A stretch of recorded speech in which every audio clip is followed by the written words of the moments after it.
I will do bit butts. I'm sorry if you guys can't really see me. It's currently very sunny. Currently just waiting for Ayla to finish school. This year I wanted to start reading again.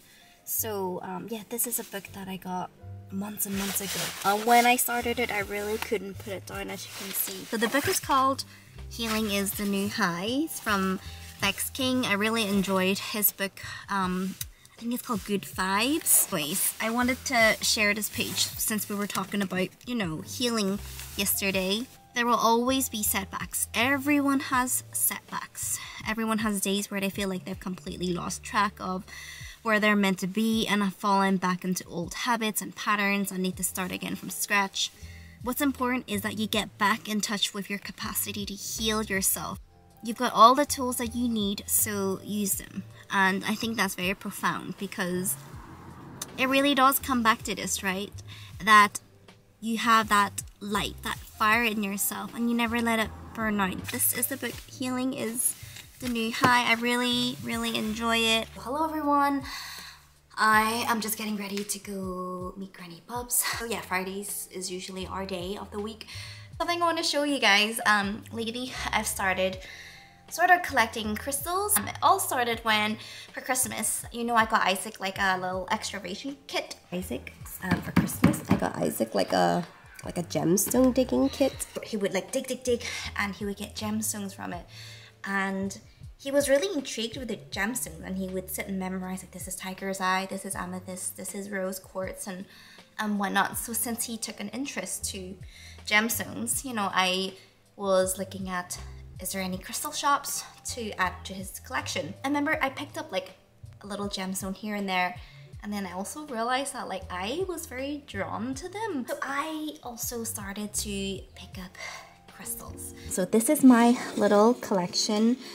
I think the towers are really nice to look at. They're really nice to have for display, but it's actually just like the little rough ones that, I don't know, I think I'm very drawn to the rough ones just because they're not perfect.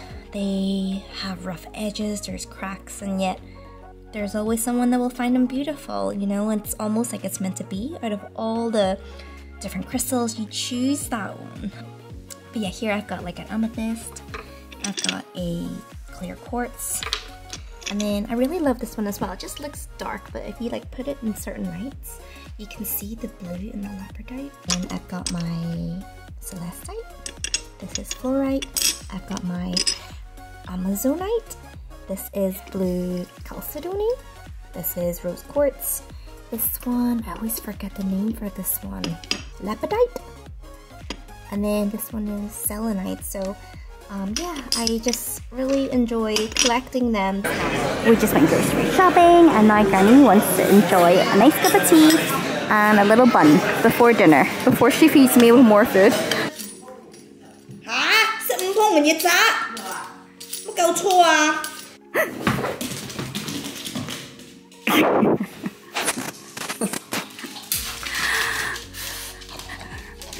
Biến này ha. Mà làm gì đùm tình. Cái trung nhiên ăn nhông lột xe lột. Come on, give me a... Đứng này. It's like he wants you to have it, but he also doesn't. Đứng này. Không hà. Không hà. Đứng này.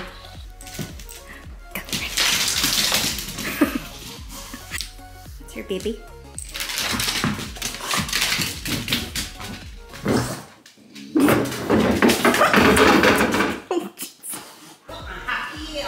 So we had a really lovely afternoon together, and she made my favorite dishes. It's called phu chuk, like some sort of bean curd.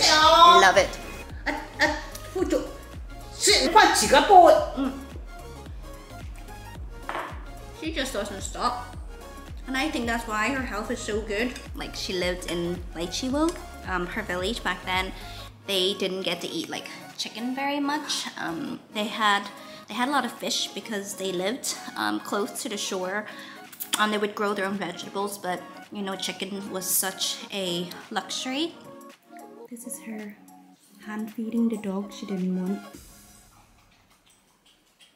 I'm home. Well, I shared my crystals on Instagram, and then some of you guys actually recommended for me to pick up a book. So I was out with Granny Bubs today, and then I saw this little book on crystals. So it was only £2.99. I love TK Maxx, so yeah, I'm gonna give this a little read. You know, it breaks my heart because Granny and I, we have the same chat every time we see each other. And I know it's because she is someone that wears her heart on her sleeve. It just sucks to hear that I'm the reason that she can't sleep at night. You know, she'll lay awake at night at like 2, 3 a.m. and she's worrying for me. And I tell her, Granny, look at you. Like, my granny worries for me and my kids. And she didn't have an easy life, you know, when she was a little child. So she's always told me her parents were killed in war. But, you know, now I know, like, her dad was murdered in invasion. Her mother, well, she says starved to death, but I know she was quite unwell during that time. I don't know what happened, but she was unwell and there was scarcity of food.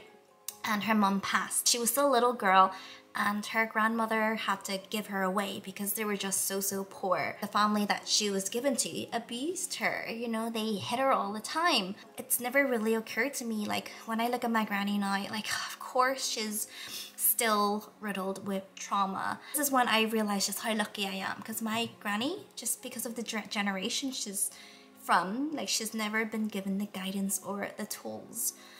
And yeah, like, I know without a doubt, like, of course my granny had PTSD. And I sort of understand a bit more why she is the way that she is. And I understand a bit more why she hoards her food because, you know, as a child, like, scarcity was a really real thing for her. But yeah, she just loves so much. My granny, like, she would do anything for you. And yet, if you wrong her, or her children, her grandkids, like, that's you. Like, every week. The thing is, she's not even joking about it, you know. She'll often, like, tell me her tendencies to, you know, to wanna to beat up my ex. You know, and I lovingly tell her, like, Granny, you have to let it go. Yeah, I just love her so much. And the reason I'm strong is because she's strong. And everything that she went through as a child is nothing that I would ever want to go through myself, never mind my children. My granny is one heck of a woman. She's always constantly telling me things when she was a little girl or when she was a young lady, and I think it's good for her to unload. I don't want her to keep it in. Just thankful for another Friday with her, and now I'm back home. I'm just winding down, going to feed the dogs, take a nice bath, and RG will be over and we'll be spending the weekend together. You know, today she was telling me that even though her life was hard, usually my granny is very pessimistic, but she told me, like, some fortune teller or something, some sort of mystic. Basically, she says that she'll have a really hard life, a really hard beginning, but after 40, her life is really good. And I asked her, was this the case? And she said, yeah, that's really comforting to hear, that just because you didn't have a good beginning doesn't mean you can't have a good end. You know, life can start in your 30s, in your 40s, in your 50s. You can find love in your 50s. You can start a new career in your 40s.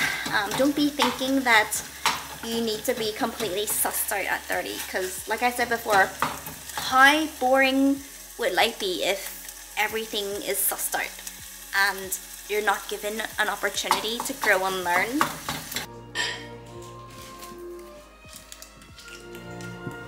I have all this paint and resources that I don't really touch these days, so I thought, why not use it for them?